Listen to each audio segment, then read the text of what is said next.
Psychology piqued his interest and stirred his imagination. Scott Hemby became fascinated with biological psychology, particularly how the brain works and relates to behavior, and there was no turning back.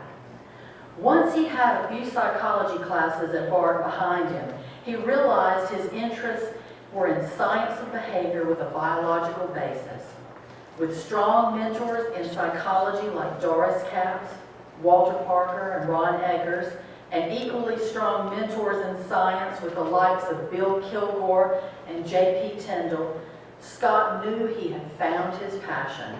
He excelled at Barton, then Atlantic Christian, and soon he was pursuing a Master of Arts degree in psychobiology at Emory University, followed by a PhD in pharmacology and physiology at the Bowman Gray School of Medicine at Wake Forest University.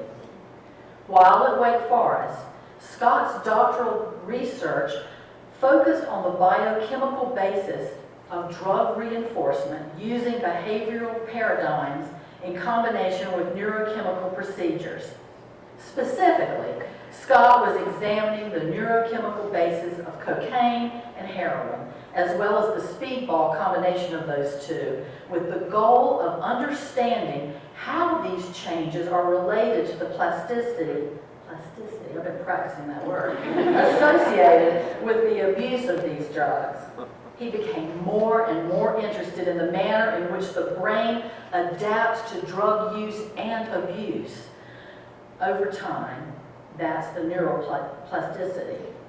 This all led to his interest to pursue training in molecular biology, and he was soon studying with the esteemed scholar and molecular biologist, Dr. Jim Eberwein.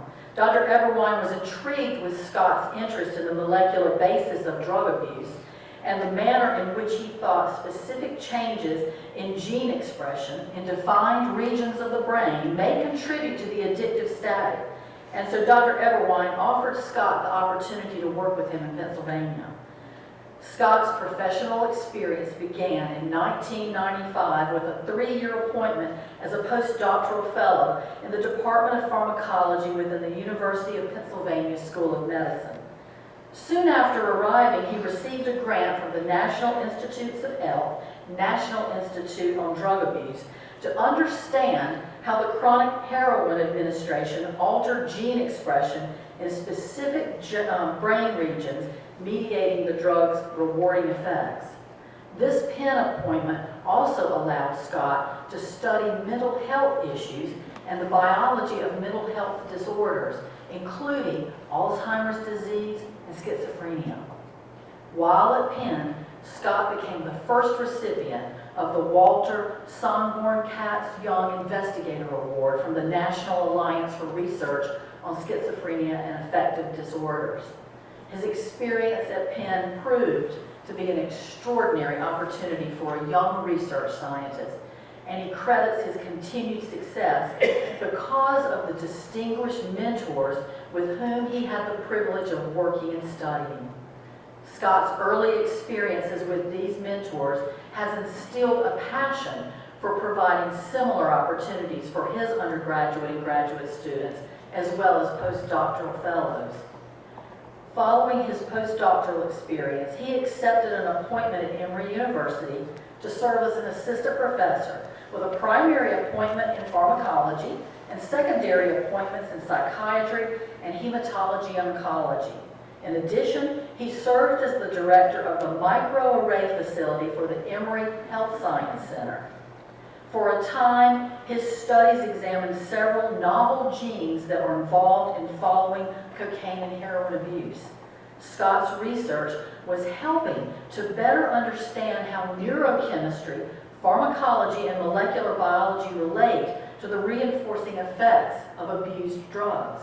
Another benefit of this research was the contribution it was making toward the treatment of psychiatric disorders.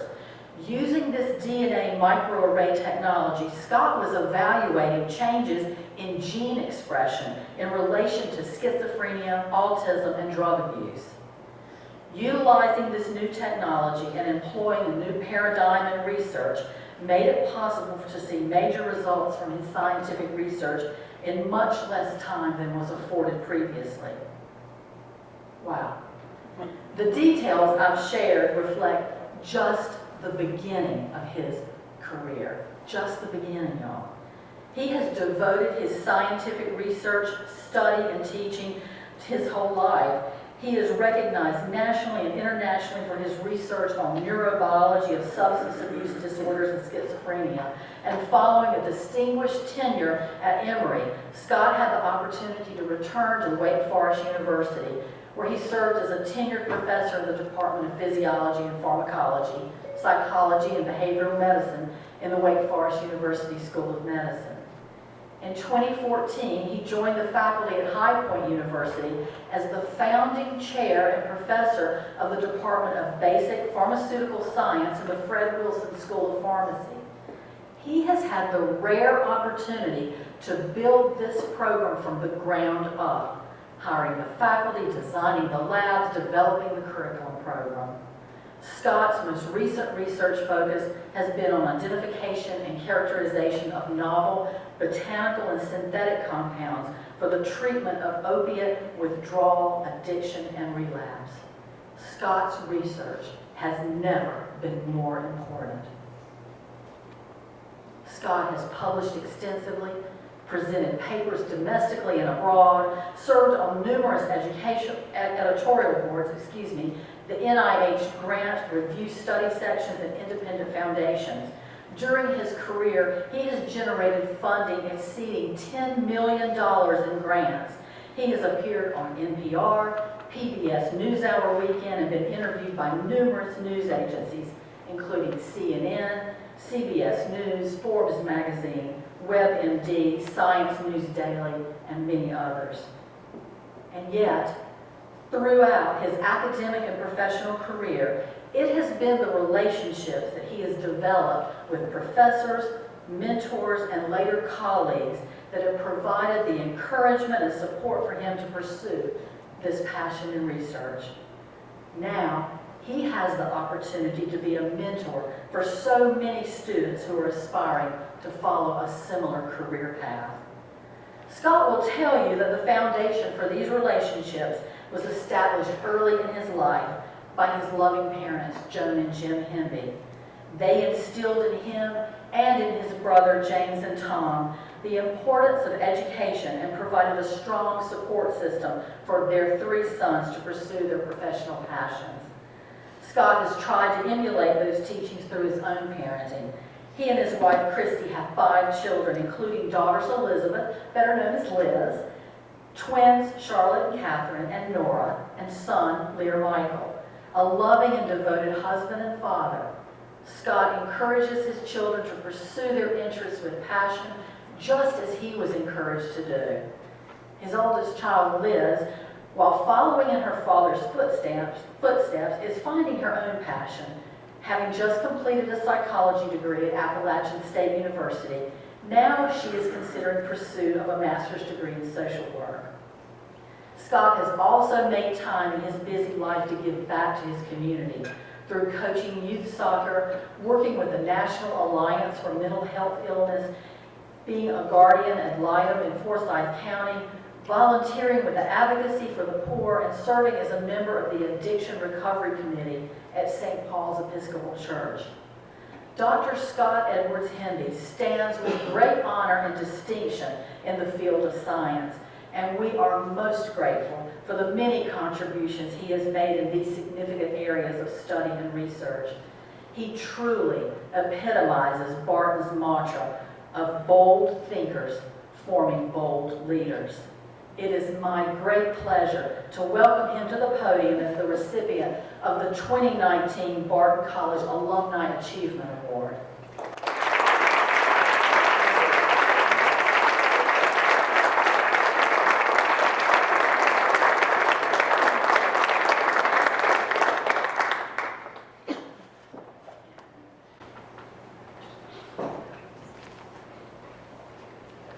God, that almost put me to sleep.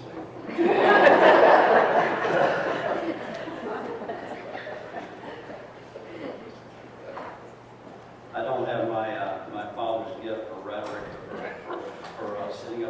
talking extemporaneously. So to prepare a speech, I'm going to talk to you just a little bit about what Barton College means to me and has meant to us and has meant to our family.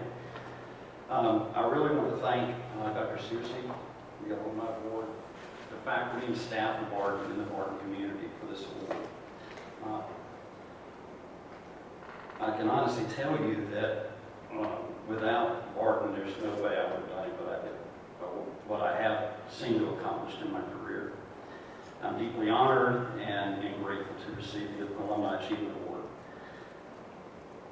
I can tell you personally that all that I've accomplished is simply the basis of what other people have done for me. That's true from, stop talking about mom and dad. It's from a very early age, their support and what we were going to do, my brothers and I. Their devotion to us, their unwavering support for what we did. And if any of you knew me when I was in high school or college, unwavering is putting it lightly. So it's a testament to their love and support. To my wife Christy and our children, who've made a lot of sacrifices.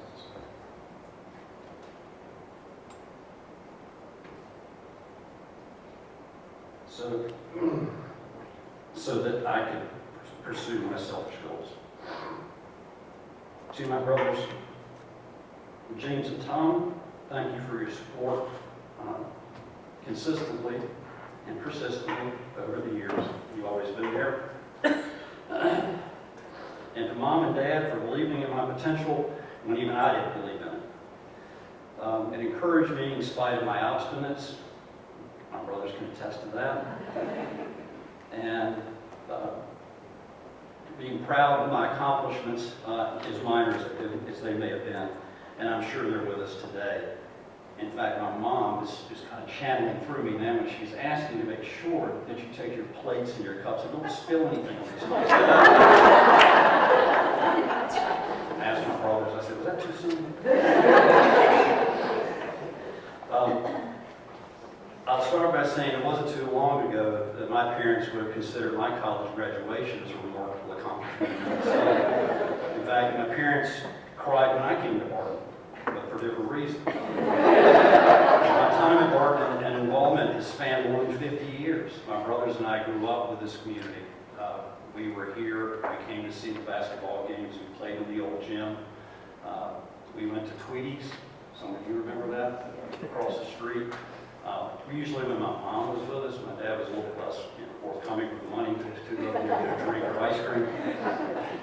But my earliest memories involve picnics under the Kiwanis shelter at the Rec Center Park, Ed Cloyd's tennis camp here in the summer, occasional visits to Tweety's, homecoming parades on Nash Street, attending and even participating in plays at Howard Chapel under Paul Crouch's direction, concerts in Wilson Gym, saw the Eagles, saw Jay Giles Band, go on and on.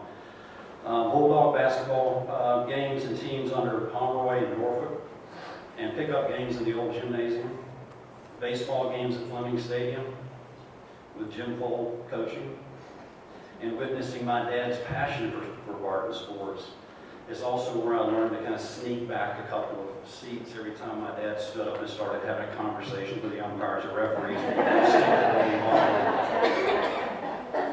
And I could say that we didn't know of the faculty at Barton College. We knew the faculty at Barton College. They were with us on vacation.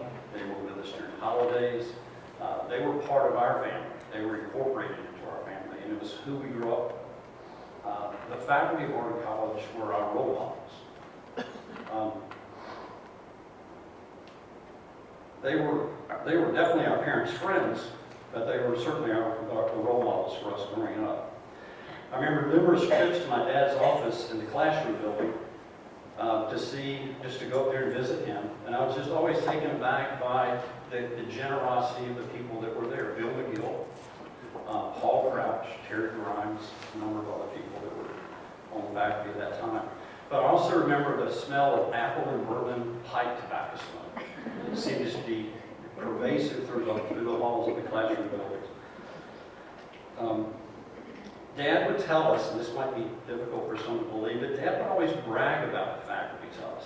He would tell us consistently how just amazing the faculty were, not only in his department, but across the college itself. This was before he was president, long before. And he had this enthusiasm when he spoke about the college and when he spoke about other faculty members at the college. His respect and affirmation for his fellow faculty was apparent to me even as a 10-year-old. We also knew faculty on a personal level, Bill McGill, Paul Crouch, Ted Foy, Mildred Hartsock, Alan Sharp, Ed Wilson, Bill Paulsell, Dan Hensley, Tom Marshall, and J.P. Tyndall, and many others. Each influenced us and had an impact on our lives in different ways. Bill Paulsell for taking time to share his personal interest in model train collections with me as a child. Paul Crouch for helping me overcome my fear of public speaking by helping me through acting. Tom Marshall for teaching me compassion by allowing me to ride along with him in the Humane Society animal dance at the time when I was growing up, so we rescued injured animals across Wilson County. And Dan Hensley for compassionately listening to my questions about faith.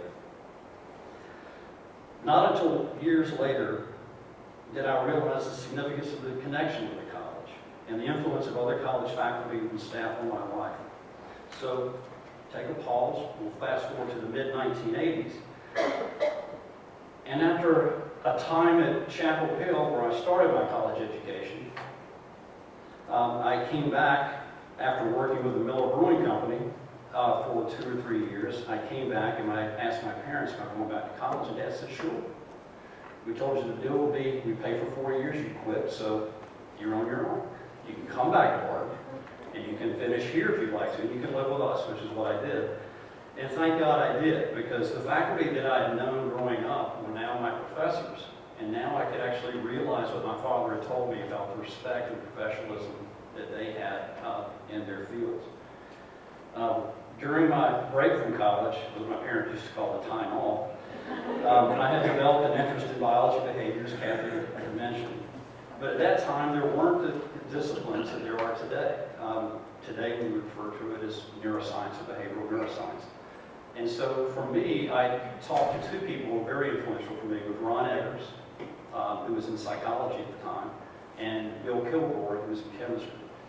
And together, they helped me weave a plan and a course of study over those 3 years to allow me to finish my degree, not only just talking to me about classes here, but helping me prepare for graduate school. And I think that instilled a sense in me that their commitment to student education and to student development was really amazing to me. I couldn't understand how they would be willing just to do it for me. Eventually I did because my dad was president. But I also saw them do this for other kids all the time. It wasn't just me. There's nothing special about me. They were willing to do that for anybody. In fact, on an extended road trip for applying for graduate schools, happened to be going through Georgia, and Bill Kilgore said, every single time you finish an interview, call me that night. This is before cell phones. Call me that night, let's discuss it, and we'll see what the pros and cons in before you go to the next one. And when I was in Georgia, he actually said, go to Miami and talk to this guy who's an analytical chemist. He's doing great things. And I said, I didn't apply there. It doesn't matter. Just go there and just introduce yourself, walk up to his office. I did, and later that man became my advisor in graduate school and kind of set my course of action for my career. Their commitment, Ron and Bill's commitment, as well as the other faculty members, and dedication to student success was the model that I've tried to emulate for years, teaching graduate and undergraduate students.